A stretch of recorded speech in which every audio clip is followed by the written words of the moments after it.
So I recently watched a video by one of the biggest YouTubers, Casey Neistat, and a small segment of it, he had a quick monologue that really resonated with me, especially in the time of busy season for accountants. I'm working on tax returns and working on accounting projects, and I'm being pulled left and right with people wanting to meet me, talk to me, and that sort of thing. And I love meeting people. I love looking at and listening to new opportunities to help people function with their business. But this particular video resonated with me, and I'll play it for you, and then I'll tell you afterwards why.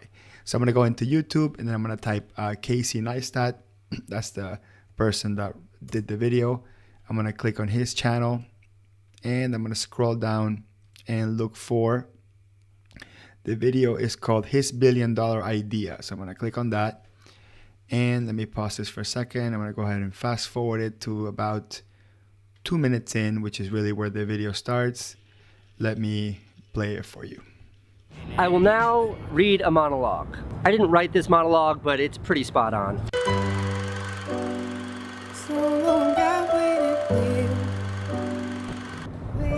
To the person who emailed me this morning with a perfectly nice request, I'm sorry to say the answer is no. You didn't do anything wrong. You were perfectly respectful and within your rights to ask about arranging a time for a meeting.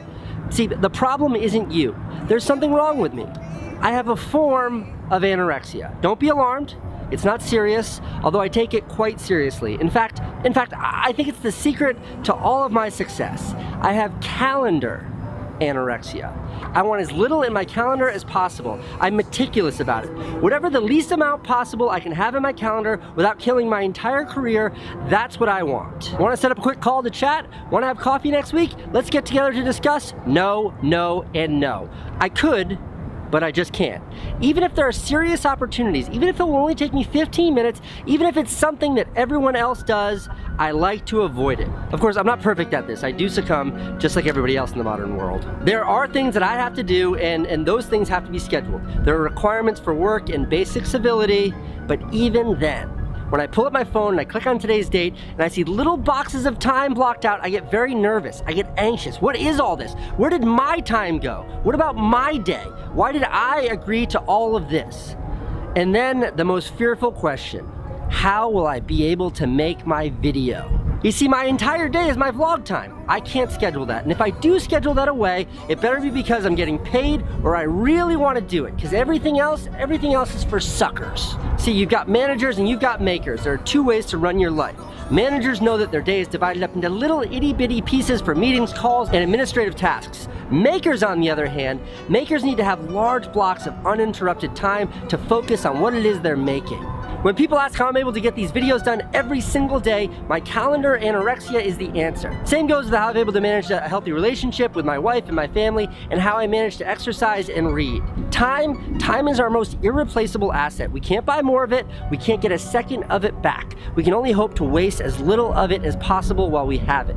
Yet somehow we treat it as the most renewable of all resources. So if the ask is if we can get together and chat or pick my brain, the answer is no. I'm sorry, but I have this condition. I hope you understand. Okay, I didn't write that, but isn't that amazing? Okay, so I'm going to post a link to the video in the description, and I'll also put a link to the original article where he got that from, and he actually changed the words a little bit to adapt to him and his style and his YouTube channel.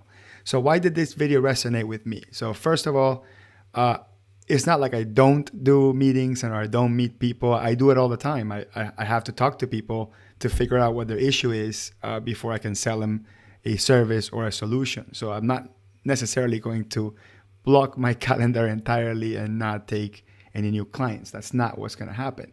But what I liked about the video is he's talking about whether you're a manager or you are a maker. And I've been a manager, whatever that means, for a very long time. As a matter of fact, the way I measured success in the first 6-7 years of my business is how full my calendar was.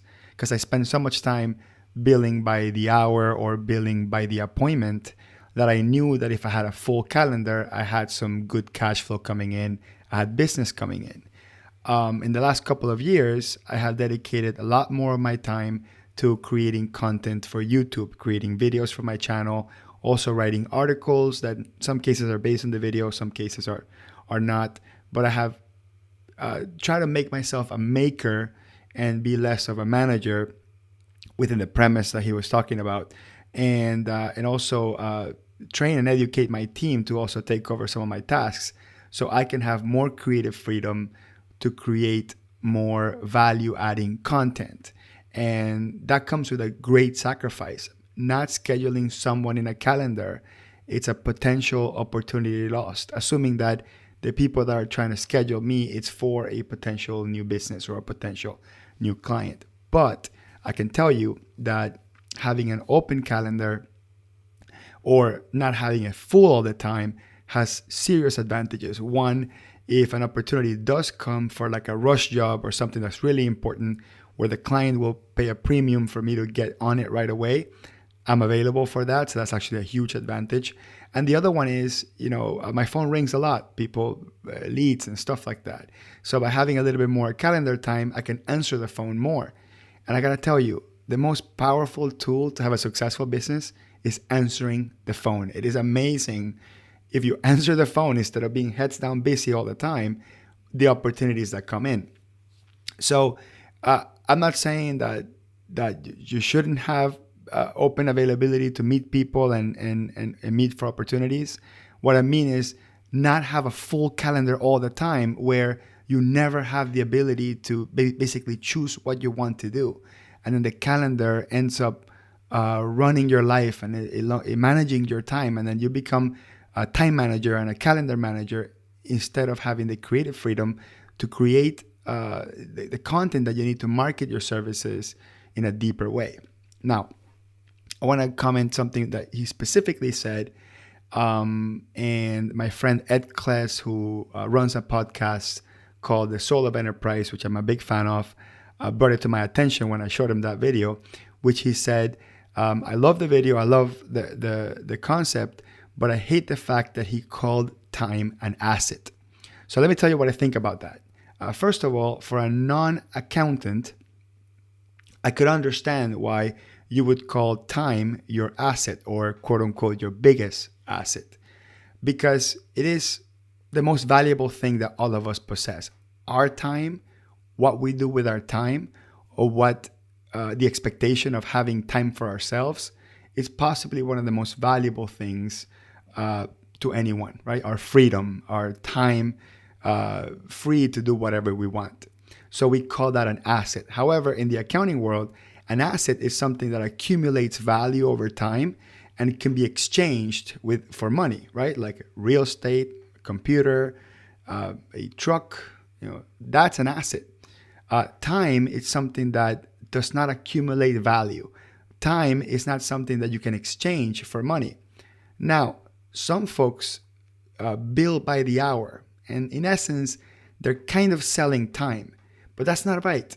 If anyone pays for time, they're getting shafted because they're buying nothing. Time has no value. Time is something that passes and it happens. No one can control it. You can't store it. You can't bottle it. You can't save it for later. Time just happens. Time is inevitable. Time is how we measure the inevitable change in the world. Time, it's a fictitious asset for anyone that thinks it is an asset. So it's very, very important not to think of time as an asset. You want to think of time as a constraint. Okay, it's not even a resource. It's a constraint. And everything you do in life takes into consideration that this constraint, it's there. And we measure how much of our activities work within that constraint. So we have deadlines. That's a constraint. We have a weekend to do whatever we want. Well, that's kind of a constraint if we want to get a certain amount of tasks done within a weekend. It is not an asset. Okay, so I would ask people to stop calling time an asset and also change the mentality that time can be exchanged for money. Now, that being said, for non-accountants to value having time for themselves, and that is the reason why they hire a professional consultant or an accountant to help them liberate their day with mundane tasks because they want a professional to take care of it, or not have the risk of having to spend a whole bunch of time fixing something related to their accounting or whatever it is that they're hiring a professional for. The notion of having that time back for themselves, it is valuable to someone else. So this is why I'm not in the business of selling time, and I don't want to be in the business of selling time. But taking into account that everyone values their time the most, I am in the business to giving you your time back to enjoy your life, develop your business, and do the things that matter to you. So that was a message I wanted to give you, and I hope you enjoyed that video by Casey. Again, I'll put the link below. And I would love to see in your comments, what do you think about this concept of, is time an asset or is it something else? Should you run your life by a calendar? Should you not? I would love to see your comments and what you think about that. Thank you.